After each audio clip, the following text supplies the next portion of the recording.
દિલ્હીમાં એઆઈનો મહાકુંભ. નમસ્કાર, હું છું પીનલ. સ્વાગત છે આપનું કરંટ ટોપિકમાં. તો એઆઈનો જે મહાકુંભ દિલ્હીમાં યોજાયો છે, જેમાં વડાપ્રધાન નરેન્દ્ર મોદીએ એઆઈને લઈને ખૂબ જ મહત્વની બાબતો કરી છે. એની સાથે સાથે એઆઈ કઈ રીતે આપણા સૌનું ભવિષ્ય છે અને સાથે જ એઆઈ માટેનો જે ભય લોકોના મનમાં સતાવી રહ્યો છે તેને દૂર કરવા માટે પણ અનેક પ્રયાસોની વાત વડાપ્રધાન નરેન્દ્ર મોદી દ્વારા કરવામાં આવી છે. દિલ્હીમાં ઇન્ડિયા એઆઈ ઇમ્પેક્ટ સમિટ 2026નો ચોથો દિવસ. વડાપ્રધાન નરેન્દ્ર મોદીની મહત્વની બાબતો, એઆઈનો ભય, એઆઈ સાથે આગળ વધવું, એઆઈ ભવિષ્ય, તમામ મુદ્દાઓ પર ભાર મૂકવામાં આવ્યું છે. અને એઆઈ માત્ર મશીન કેન્દ્રીય નહીં પણ માનવ સંવેદનશીલ હોવું જોઈએ, આ પ્રકારની વાત પર પણ ભાર મૂકવામાં આવ્યો છે. ખોટી માહિતી અને ડીપ ફેકને રોકવા માટે કડક સુરક્ષા અને ધોરણો જરૂરી છે, કારણ કે એઆઈનો જ દુરુપયોગ કરીને ડીપ ફેક જેવી ઘટનાઓને અંજામ આપવામાં આવી રહ્યું છે. તો ક્યાંક ને ક્યાંક એઆઈનો ઉપયોગ કરીને ઘણી બધી ઘટનાઓને પણ અંજામ આપવામાં આવી રહ્યું છે, ત્યારે તેને રોકવા માટે પણ અનેક પ્રયાસોની વાત સમિટમાં કરવામાં આવી રહી છે.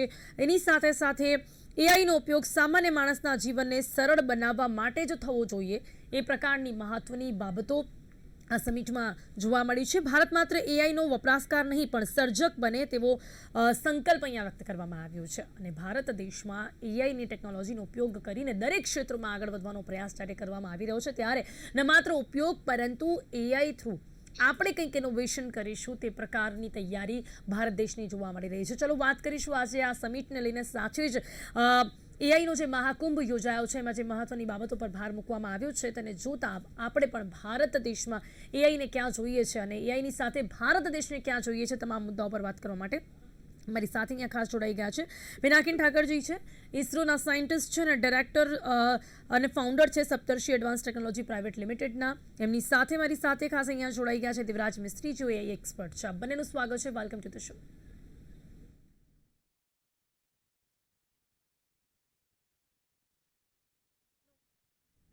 ખાસ કરીને જ્યારે આ ચર્ચામાં આપણી સાથે ખાસ જોડાઈ ગયા છે દેવરાજજી અને પિનાકિનજી. ચર્ચાને આગળ વધારીશું તો પહેલા હું પિનાકિનજી, આપ આપની ફ્રેમ સેટ કરી લેજો, ત્યાં સુધી હું દેવરાજ સાથે આ ચર્ચાની શરૂઆત કરું છું. દેવરાજ, એઆઈની ગતિ અને સ્કેલ ખૂબ જ અકલ્પનીય આપણને જોવા મળી રહ્યું છે, ત્યારે દિલ્હીમાં જે પ્રકારે આ મહાકુંભ યોજાયો છે, વડાપ્રધાન નરેન્દ્ર મોદીની મહત્વની બાબતો પર ભાર મૂકીશું, પરંતુ સૌથી પહેલા યુવાનો માટે એઆઈ રોજગારીની કેટલી તકો ઊભી કરશે અને તેની સાથે સાથે મહત્વની બાબત જે માનવામાં આવી રહી છે કે એઆઈ ઘણી નોકરીઓ છીનવી લેશે, તેની માટે પણ આ મહાકુંભમાં મહત્વની બાબતો કરવામાં આવી છે. આપની મતે એઆઈ ભારત દેશમાં કઈ રીતે આગળ કામ કરશે? AI is creating a very huge impact in India. અત્યારે આપણે વાત કરીએ તો આજે AI સમિટ થઈ રહ્યું છે, which is hosted in India 2026. 16th of Feb થી સ્ટાર્ટ થયું હતું and today is the 4th day. સો આમાં AI સમિટમાં શું થયું હતું? સો જેટલી બી બધી ટેક કંપનીઝ છે વર્લ્ડ વાઇડ, એ લોકો આવી હતી and they give an opportunity to Indian students કે ઇન્ડિયાના જેટલા બી યંગ સ્ટાર્ટઅપ્સ છે, સ્ટુડન્ટ્સ છે, એઆઈ જે એકેડેમિક્સમાં આગળ વધી રહ્યું છે, how AI can effect and ecosystem of India. AI summit એ બતાડી રહી છે કે કેટલું આગળ વધી રહ્યું છે and what AI can shape. જે ગ્રોઈંગ કન્ટ્રીઝ છે, ફોર એક્ઝામ્પલ આપણું ઇન્ડિયા છે જે ગ્રો થઈ રહ્યું છે. So AI, we can take use of AI, we can take help of AI and we can grow our ecosystem using AI.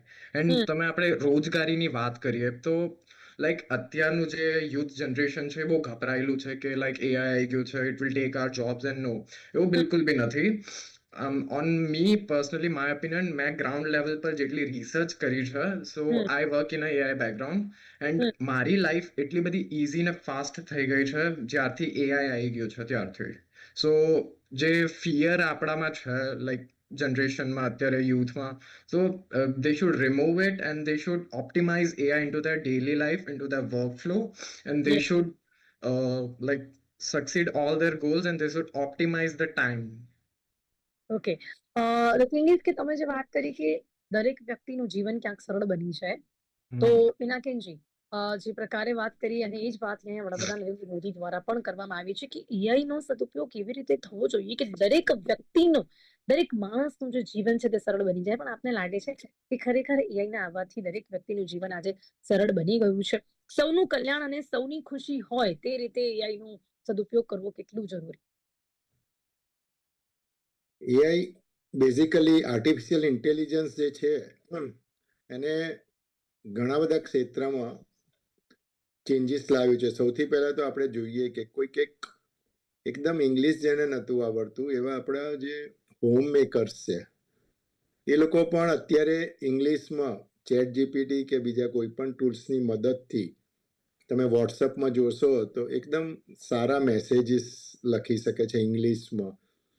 Language જે કહેવાય આખી લેંગ્વેજની ક્વોલિટી બદલાઈ ગઈ છે. This is what is impact in every house. First thing, AI basically દરેક ક્ષેત્રમાં આજે ઉપયોગી છે, કેમ કે જે અત્યારે એઆઈનું મેઇન ઇન્ટરેસ્ટ કે ઇમ્પેક્ટ ઓફ ધ એઆઈ, પણ એના કરતાં પહેલા સહેજ આપણે થોડું પાછળ જઈએ કે વોટ ઇઝ એઆઈ.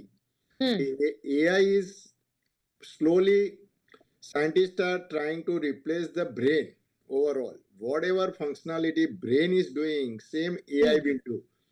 જે આપણી રિયલ ઇન્ટેલિજન્સ છે, કે જેમ કે હું આગળ બી કીધું હતું કે આપણું ફ્રન્ટલ લોબ છે, એની પાછળ પિચ્યુટરી ગ્લેન્ડ છે.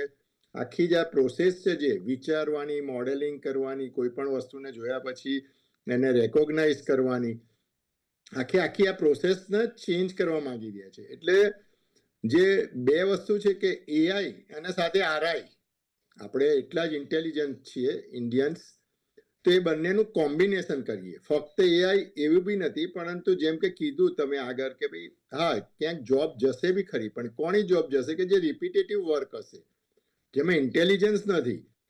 તો એવા જ લોકોએ એઆઈના ટૂલ્સને વધારે સારી રીતે ઉપયોગ કરીને જો એ લોકો તૈયાર કરશે પોતાની જાતને, તો એમને જોબ તો જશે નહીં, ઉપરથી એમને કોઈ એનું જે સેલરી છે એમાં વધારે મળશે એમને.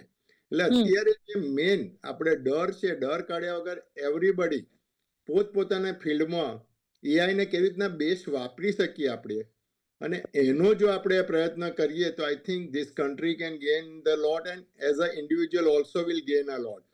આજે તમે મેડિકલ ફિલ્ડમાં જુઓ, કેન્સર પરની રિસર્ચમાં જે ડોક્ટર મેન્યુઅલી કરતા હતા, એ ભાગેના ડોક્ટરો તમે જુઓ કે એઆઈ ની મદદથી જે નોટ ઓનલી થઈ ગયું છે કેન્સર નહીં, પણ કેન્સર થવાની શક્યતા છે એ 2, 3, 4 વર્ષ પહેલાથી એ કહી શકે છે. એના કારણે આપણે માનવીની જિંદગી બચાવી શકીએ છીએ. બેઝિકલી કોઈ પણ ટેકનોલોજી, જેમ કે સ્પેસ ટેકનોલોજીનું બી સ્ટાર્ટિંગ થયું હતું ત્યારે લોકોનો ફિયર હતો કે ભાઈ આટલા બધા પૈસા ખર્ચીને શું કરવાનું એને આપણા આ દેશમાં, ગરીબ દેશમાં. પરંતુ તમે જુઓ કે ભાઈ લાસ્ટ માઇલ સુધી આપણે એને વાપરી શકીએ છીએ. સેમ વે એઆઈના આપણે દરેક ફિલ્ડમાં, મેડિકલ ફિલ્ડ છે, બેન્કિંગમાં તમે જુઓ, આજે ફિનટેકમાં જ્યારે એઆઈનો ઉપયોગ થયો છે ત્યારે કેટલા બધું કસ્ટમર્સને એની ઇઝ મળી છે. એવી રીતના તમે તમારા મીડિયામાં જુઓ, સેમિકન્ડક્ટર ઇન્ડસ્ટ્રીમાં જુઓ, સ્પેસ ઇન્ડસ્ટ્રીમાં જુઓ, ઇવન સિક્યોરિટી માટે જુઓ, તમે સર્વિલન્સીસ માટે એઆઈ ઇઝ એવરીવેર. એન્ડ બીજું કે જે માણસ પોતે ભૂલ કરી શકે એના કરતાં એઆઈ જો આપણે વાપરવામાં આવશે તો we are more secured, more safe. હા, એટલું છે કે રિયલ ઇન્ટેલિજન્સથી આપણે એટલું કરવું પણ જોઈએ. પિનાકીજી, અહીંયા જે વાત થઈ છે ને કે એઆઈ છે ને એ માત્ર મશીન્સ કેન્દ્રિત ન હોવું જોઈએ, માનવ સંવેદનશીલ પણ હોવું જોઈએ, કેટલું જરૂરી છે? હા પિનલબેન, સેમ વસ્તુ પર હું એ કહું છું કે એઆઈ ને આપણે એક આર્ટિફિશિયલ ઇન્ટેલિજન્સ નહીં, મેં કીધું કે એમાં રિયલ ઇન્ટેલિજન્સ, ઇન્ડિવિજ્યુઅલ્સની ઇન્ટેલિજન્સને જો એડ કરીને વાપરવામાં આવે કે એના સારા વસ્તુઓને જ આપણે એડપ્ટ કરવામાં, એ તો દરેક ટેકનોલોજીમાં એવું છે કે ભાઈ તમે જે technology can be use for both, એ સારા માટે બી વપરાય ને ડિસ્ટ્રક્શન માટે બી વપરાય છે. તો આપણે એના જે લિમિટેશન્સ છે, એની જે નેગેટિવ સાઇડ છે, એને આપણી બુદ્ધિની, આપણા સમજથી એને એ વાપરીએ નહીં. દરેક ઇન્ડિવિજ્યુઅલી જ એમાં જો રિસ્ટ્રિક્શન મૂકશે તો, કેમ કે ખતરો બી છે એઆઈનો, સાયબર ક્રાઇમ, આ બધી જે બધી મેજર અમુક વસ્તુઓમાં તમને એ જુદી રીતે લોકો વાપરીને એનો દુરુપયોગ પણ કરી શકે છે. પણ એ તો ઇન્ડિવિજ્યુઅલ છે, દરેક ટેકનોલોજીને લાગુ પડે છે. It's not only for AI, પણ એઆઈ એ આખો વર્લ્ડને બદલ્યું છે. એમાં ઇન્ડિયા બી આવી જાય છે અને બદલાશે હજુ બી 5 વર્ષમાં. જો આપણે એઆઈ ને ખાલી ચેટ જીપીટી સુધી સીમિત ના રાખીએ, પણ એની ટેકનોલોજી દરેક ફિલ્ડમાં જો વાપરશું આપણે, જેમ મેડિકલમાં આપણે વાપરીએ છીએ, એનવીડિયાની જીપીયુ ચીપ આપણે જે વાપરીએ છીએ ઘણી બધી જગ્યાએ હમ ટેકનોલોજીમાં સ્પેસમાં બી અમે વાપરીએ છીએ. હમ તો that will give the very tremendous growth in the country. જી બિલકુલ બિલકુલ બિલકુલ. હવે દેવરાજ, અહીંયા વાત એ છે કે માત્ર ચેટ જીપીટી સુધી સીમિત ન રહી જાય AI, પણ આજની યંગ બરાબર. જનરેશન તમને લાગે છે કે માત્ર ત્યાં સુધી જ AI નો ઉપયોગ કરી રહી છે? એમને વધુમાં વધુ કયા ક્ષેત્રમાં કેવી રીતે તેનો ઉપયોગ કરવો તે સમજાવવું કેટલું જરૂરી, ને એની માટેનું પ્લેટફોર્મ ક્યાં છે? આ દિલ્હીમાં મહાકુંભ યોજાયો, ચોક્કસપણે બધા જ AI એક્સપર્ટ્સ અને લોકો તો ત્યાં હશે, એમને જે સમજ છે સમજ વધુ વધશે, પણ હજી પણ એ લોકો કે જે લોકો AI નો ઉપયોગ માત્ર ચેટ જીપીટી સુધી કરે છે, એમને એમના ક્ષેત્રમાં AI નો ઉપયોગ કેવી રીતે કરવો એ કઈ રીતે સમજાવવામાં આવશે? શું લાગે છે આપને, એ કેટલું જરૂરી છે? સો તમારો ક્વેશ્ચન બહુ જ મસ્ત છે. સો જ્યાં લગીને મેં જોયું છે, ઇન્ડિયાના મોસ્ટલી સ્ટુડન્ટ્સ લેવલ પર આપણે વાત કરીએ, સ્ટુડન્ટ્સ અને ઓફિસ કોર્પોરેટમાં જે લોકો કામ કરતા હોય છે, એ લોકો ખાલી ચેટ જીપીટી લગીને વાપરે છે, just to do sum research, કે લાઈક પૂછવું ચેટ જીપીટી ને કે આ શું છે, એક્સપ્લેન કર મને આ શું છે, ત્યાં લગીને. બટ અગર આપણે એઆઈ ને થોડુંક એડવાન્સ લેવલ પર લઈ જવું હોય, ફોર એક્ઝામ્પલ મારે કોઈ ચીપ ડિઝાઇન કરવી છે, તો એ હું ચેટ જીપીટીને કહું, બટ ચેટ જીપીટી મને કરી આપશે, બટ એ ક્યાં લગીને કરી આપશે? એનું બધું ઇન્ટરનેટ પરથી ડેટા સ્નેચ કરશે અને મને આપશે. એઆઈ મોસ્ટલી જો વર્ક છે એના ઉપર કરે, મોડલ્સ પર. Model is like a brain of AI, okay? So, and every AI have a different kinds of model. For example, આપણે જોઈએ ક્લાઉડ કરીને છે, Anthropic cloud. It is specially used for machine learning and coding. ChatGPT can never compare or never come to that level of cloud. Like એ બંને એક task કરી શકશે, but સૌથી વધારે પ્રિસાઇઝ આઉટપુટ કોણ આપશે આપણને? Obviously cloud. So depends. So suppose તમારું કોઈ વર્ક ફ્લો હોય, તમારો જે યુઝ કેસ હોય, એ પહેલા અન્ડરસ્ટેન્ડ કરો. If you want go into editing, like video editing or image editing, use Lovable. Don't use ChatGPT. If you want to like do email scheduling, or if you want to create AI agents, use N8N. So બહુ બધા એવા AI agents and AI છે, બધા models, different models, જે આપણા depends, we can use on our workflow, કે આપણું કામ શું છે, એવી રીતે. So okay, that's what I need to ask, કે જે દેવરાજ તમે વાત કરીને કે દરેક ફિલ્ડ માટે કંઈક અલગ એક ડેટા રાખવામાં આવ્યો છે, તો એની પાછળ આપણે એક વાત કરીએ તો આ બધા માટે, જેમ કે ચેટ જીપીટી ઇઝ કોમન, કે આપણે એ કોમન. હવે કદાચ આપણે એટલું યુઝ કરી શકીએ કે ચેટ જીપીટી થી આપણે એ પૂછી શકીએ કે હવે આની માટે મારે શું યુઝ કરવું. ઓકે, તો એ કદાચ એ ક્વેશ્ચન આપે ને પછી એની માટે જે પર્ટિક્યુલર છે એ તમે બીજું યુઝ કરો, રાઈટ? એટલે દરેક માટે આ તૈયાર કરવામાં આવ્યું છે. દરેક ફિલ્ડ માટે AI નો ડેટા અલગ અલગ જગ્યાએ ગેધર કરવામાં આવ્યું છે, Devraj. So see how this works. Data છે ને એઆઈ ના મોડલમાં બેકએન્ડમાં ચંક થાય. AI can never work on live data, okay? It can crash. It can never work on live data. So offline માં એક સ્ટેટિક ડેટા હોય છે. બધા જે તમને ખ્યાલ હોય તો મેટાના બહુ બધા ડેટા સેન્ટર્સ હોય છે, એનવીડિયાના મોટા મોટા ડેટા સેન્ટર હોય છે. એ શું હોય છે? ત્યાં એ લોકો બધો ડેટા ગેધર કરતા હોય છે. ત્યાં એ લોકો, for example AI, open AI છે, ઓપન એઆઈ ને આપણે પૂછીએ who is the president of India, તો how does it find it? એને કેવી રીતે ખબર છે? સો એના જોડે બે ઓપ્શન છે. કાં તો એનો ઓફલાઈન ડેટા સર્ચ કરશે, કાં તો એની જોડે એક બે ઓપ્શન હશે. બીજો ઓપ્શન એ હશે કે he or she can use a search engine. જે ઓપન એઆઈ નું મોડલ છે, એ સર્ચ એન્જિનમાં સ્નેચ થશે અને ત્યાંથી એ જે પ્રોમ્પ્ટ છે એ સીધો પ્રોમ્પ્ટ ત્યાં કોપી પેસ્ટ થશે મોડલના સર્ચ એન્જિન પર, અને ત્યાંથી ડેટા લાવશે. So this is how it works, કે ઓફલાઈનમાં બેકએન્ડમાં બધો ડેટા છે ને ચંક થતો રહેતો હોય, આમ લોડ થતો રહેતો હોય છે. And this works in a ecosystem. આ એક this is a very large process. અગર આપણે આની વાત કરવા જઈએ તો યસ, એક્ઝેક્ટલી. બહુ જ લાંબુ છે ને બહુ સમજવું જરૂરી છે, પણ તમે ક્વેશ્ચન કે દરેક યંગસ્ટરને ખબર હોવી જોઈએ કે એમના ફિલ્ડમાં AI નો યુઝ કેવી રીતે કરવો જોઈએ. ચેટ જીપીટી થી ઉપર આવી રહી. હવે ખાસ પિનાકીનજી, વાત આવે જ્યારે યંગસ્ટર્સની કરીએ કે ચલો આપણે પહેલા આપના એની ફિલ્ડની વાત કરીએ, તો સ્પેસ માં અત્યારે ખાસ એ ફિલ્ડમાં AI નો યુઝ કેવી રીતે કરવામાં આવી રહ્યો છે, અને એની સાથે સાથે જ્યારે એટલું સેન્સિટિવ ફિલ્ડ હોય ત્યાં આગળ પહેલા પણ મેં કહ્યું કે AI નું દરેક વ્યક્તિની સાથે, એટલે કે માનવ જાતિની સાથે એક સંકલન હોવું કેટલું જરૂરી છે. આપણે પૂરી રીતે AI પર નિર્ભર શું અત્યારે પણ થઈ શકીએ છીએ? બેન, તમે બેઝિકલી 2012માં મેં ડિઝાસ્ટર મેનેજમેન્ટ માટેનું એક નેટવર્ક બનાવ્યું હતું. ત્યારે એમાં હબ હોય છે, ત્યાં આગળ એક એઆઈનો અમે ઉપયોગ કર્યો હતો કે આપણે કોઈ પણ મુવમેન્ટ છે તો એને ડિટેક્ટ થતી હોય તો ઇવેન્ટ ડિટેક્ટને એ ડિટેક્ટ કરીને તરત જ એલાર્મ આપે, જેથી કરીને તમે એક્શન લઈ શકો. એટલે ડિઝાસ્ટર મેનેજમેન્ટમાં જે આખું નેટવર્ક હતું એની હબ સાઈડે અમે એઆઈનો ઉપયોગ કર્યો હતો સેટેલાઇટ કોમ્યુનિકેશનમાં.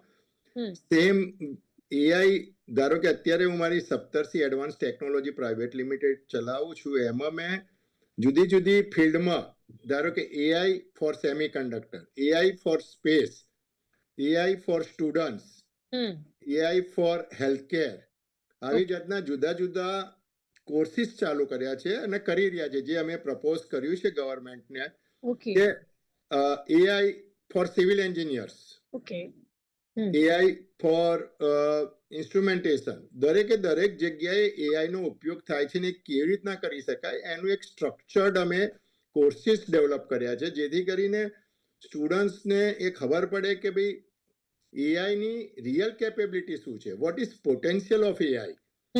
એઆઈ આપણા જે ડે ટુ ડે લાઈફમાં બ્રેન, સપોઝ જો આપણે વાત કરીએ કે આઇન્સ્ટાઈન છે કે આર્કિમિડીઝ છે કે બધાએ બહુ 10% ઓછા રિયલ ઇન્ટેલિજન્સનો યુઝ કર્યો હતો તો પણ આટલું એમને દુનિયાને આપ્યું છે.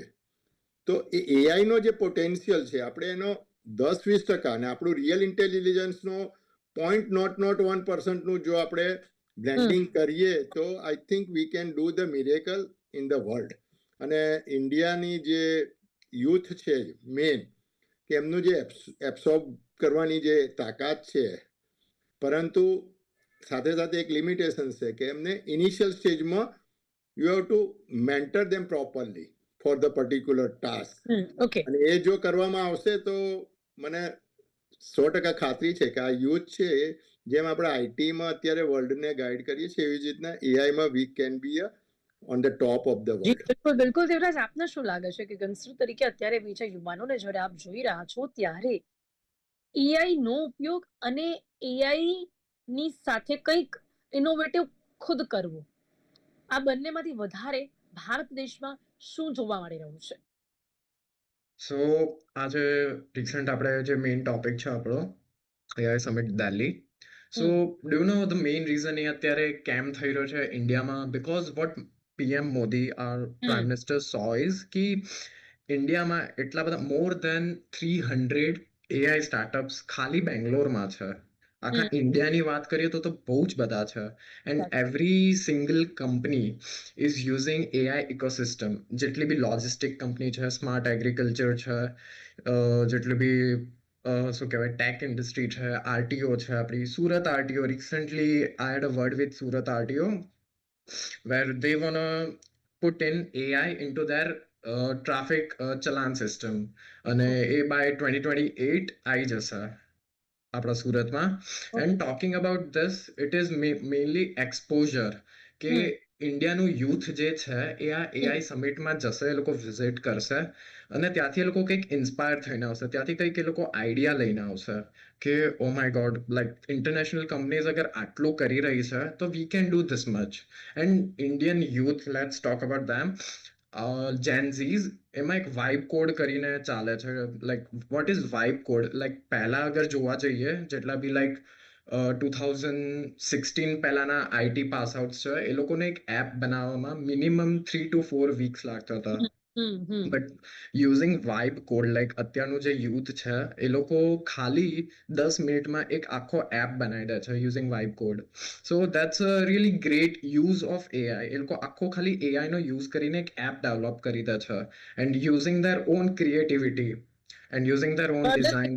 અનધર થિંગ, એની બીજી એક વસ્તુ જોઈએ દેવરાજ, તો એના જ કારણે જે લોકો પહેલા હાયર કરતા હતા આ રીતે કંઈક એપ્લિકેશન કે વેબસાઇટ્સ બનાવવા માટે, હવે જેમને થોડુંક નોલેજ હોય એ લોકો એઆઈ ની હેલ્પથી કરી દે છે. એટલે ઘણા બધા જે પણ અત્યારે કોડર્સની વાત કરો, ટેસ્ટર્સની વાત કરો, બીજી ઘણી બધી એવી ડેઝિગ્નેશન્સની વાત કરીએ તો એમની જોબ તો એકચ્યુઅલમાં ખતરામાં છે, કારણ કે આ બધું તો એઆઈ જસ્ટ કમાન્ડથી કરી નાખે છે. એક્ઝેક્ટલી. સો આ એક થોડો નેગેટિવ પોઈન્ટ છે which I say of AI. But it's a very less negative point. આનો પ્લસ પોઈન્ટ એ છે કે આનો જે ટાઈમ બચે છે કંપનીઝનો, જે કોસ્ટ બચે છે, એ બધું બહુ જ સારી રીતે વર્કફ્લો મેનેજ થઈ રહ્યું છે. લાઈક ઇફ અ પર્સન, એક માણસ હોય, એને તમે 6 કલાક બેસાડીને ખાલી એક એપ ટેસ્ટ કરાવો છો, એને જ ખાલી એક એઆઈ આપી દો, એનો એક એવો મોડેલ આપી દો કે જે એઆઈ ટેસ્ટ, શું કહેવાય, એપ્સ ને બધા ટેસ્ટ કરી રહ્યું છે, તો એ 6 કલાકમાં બેસીને 6 એપ ટેસ્ટ કરી શકશે એક સાથે. સો that's a positive point which I C. Okay, અગર જો આપણે એમને આપી દઈએ દેટ ઇઝ ઓકે, બટ હવે લોકો જાતે જ એટલું કરવામાં નથી માનતા, એ માટે વ્યક્તિ હાર નથી કરતા, એટલે હવે એ વ્યક્તિને કંઈક બીજું એઆઈ થ્રુ કરવું પડે એ મને જરૂરી લાગે છે. અમુક એવી વસ્તુ કે જે પહેલા કહ્યું ને પિનાકીન જોઈએ કે કંઈક રિપીટેટિવ જે કામ છે ને, એ કામ જે હશે ને, એ લોકોની જોબ તો અહીંયા ખતરામાં જશે જ. પણ ધ થિંગ ઇઝ કે એઆઈ ની સાથે કંઈક નવું તો શીખવું જ પડશે. પિનાકીજી, અંતમાં આપ શું કહેશો કે એઆઈ નો દુરુપયોગ જે વધુ જોવા મળી રહ્યો હોય, ત્યારે આ એઆઈ સમિટમાં વડાપ્રધાન નરેન્દ્ર મોદીએ પણ તેના વિશે વાત કરી છે કે તેનો ડર અને ભય દૂર કરવા પણ શું કરવું જરૂરી છે, એનો દુરુપયોગ દૂર કરવા માટે પણ આપણે શું ખોટી માહિતી, ડીપફેક જેવી ઘટનાઓને રોકવા શું કરીશું? પિનાકીન, આપણે ખરેખર નસીબદાર છીએ કે જે આપણા માનનીય વડાપ્રધાન શ્રી નરેન્દ્રભાઈ છે, એમને ટેકનોલોજી માટે ખૂબ જ લગાવ છે પહેલેથી જ. અને ખાલી લગાવ છે એવું નથી, એ ટેકનોલોજીના પ્લસ અને માઇનસ પોઈન્ટ્સનું ઘણું સ્ટડી કરે છે અને એ પ્રમાણે પોતાની રીતે એને પ્રસાર કરીને કે એમાંથી બેસ્ટ શું મેળવી શકાય. જેમ કે એમને બોલ્યા કે ભાઈ એઆઈ ઇઝ નોટ મશીન, સંવેદનશીલતા જ છે એમાં, એ બી એ કરવી જોઈએ તમને. ઇટ શુડ બી સી, સૌથી એઆઈ અને આરઆઈમાં જો સૌથી મોટો ડિફરન્સ હોય તો એ જ ડિફરન્સ છે કે emotionality. You are not able to add that emotionality in AI. તો જે મેં પહેલા બી કીધું તેમ, એઆઈ અને આરઆઈ, આપણું રિયલ ઇન્ટેલિજન્સ ને એઆઈનું એવું મેરેજ થવું જોઈએ કે ફાઇનલી એટલી ઇન્ડિવિજ્યુઅલ લેવલે પહેલા તો કે ભાઈ આ વસ્તુને હું સારા માટે જ વાપરીશ. અને આ સિવાય જો તમે જે કહો છો કે એનો દુરુપયોગ અટકાવવા માટે, જેમ સાયબર ક્રાઇમ, આપણે આઈટી માટે સાયબર ક્રાઇમ માટેનું જે બી રોકવા માટેના પગલાં કર્યા છે કે જુદા જુદા જે પણ, તો મારા ખ્યાલથી જે એઆઈની ચિપ્સ છે, આપણે એઆઈની ચિપ્સની અંદર જ અમુક ટાઈપના એવા મોડ્યુલ્સ મૂકવા જોઈએ કે જેમ કે વેબસાઇટ કે એમાં બી હોય છે કે આપણા જુદા જુદા ફોર્મવેરમાં ને એમાં બી હોય છે કે અમુક વસ્તુને તમે ટ્રિગર કરવા જાઓ તો એ સ્ટોપ કરી દે છે. તો આઈ થિંક એઆઈની જે ચિપ્સ આવે છે કે એના જે હાર્ડવેર આવે એમાં યુઝર્સ ના ખબર હોય, પણ સપોઝ એ જો એનો કંઈક એવો દુરુપયોગ કરવા માટે જતું હોય તો chip will disable that functionality, કે એક તો એક ટેકનિકલી એ મૂકી શકીએ. એ સિવાય બીજું મેં કીધું એમ કે પોતાનું individually we should aware the people that this is the awareness ખૂબ જરૂરી છે અને એની સાથે તે દિશામાં હજી પણ ક્યાંક રિસર્ચની જરૂરિયાત છે, હજી પણ એ દિશામાં, એટલે કે એને રોકવા માટે પણ સાયબર એક્સપર્ટ્સને પણ વધારેમાં વધારે આમાં કામ કરવાની જરૂરિયાત લાગે છે. અને ત્યારે જ જઈને આપણે એઆઈ માટેનો જે દુરુપયોગ માટેનો જે ભય છે તેના પરથી બહાર આવીને એઆઈની સાથે કંઈક નવું ઇનોવેટિવ હજી વધારે કરી શકીશું. સમય આપણી પાસે ઓછો છે એટલે ચર્ચાને સમાપ્ત કરવી પડશે. યુવરાજજી, પિનાકનજી, આપ બંને મારી સાથે ચર્ચામાં જોડાયા તે બદલ આપ બંનેનો ખૂબ ખૂબ આભાર. Thank you so much. Thank you. તો દિલ્હીમાં જે એઆઈનો મહાકુંભ યોજાયો છે તેમાં ખાસ કરીને એઆઈ એક્સપર્ટ્સ અને એની સાથે જ એઆઈને લઈને જે યુવા પેઢી આગળ ભવિષ્યનું સર્જન કરી શકે છે તેમને ગાઈડન્સ આપવા માટેની આ સમિટ છે. ને આ સમિટમાં એઆઈનો દુરુપયોગ અને સાથે જ ખોટી માહિતી, ડીપફેક જેવી ઘટનાઓને રોકવા માટેના પ્રયાસો પર પણ ચર્ચા કરવામાં આવી છે. સૌથી અગત્યની વાત કે દરેક વ્યક્તિને એઆઈનો ઉપયોગ કરતાં ક્યાંક ને ક્યાંક અવેર રહેવું ખૂબ જ જરૂરી છે. કરંટ ટોપિકમાં અત્યારે બસ આટલું જ. ફરીથી મળીશું નવા વિષયની સાથે. ત્યાં સુધી રજા આપશો. નમસ્કાર.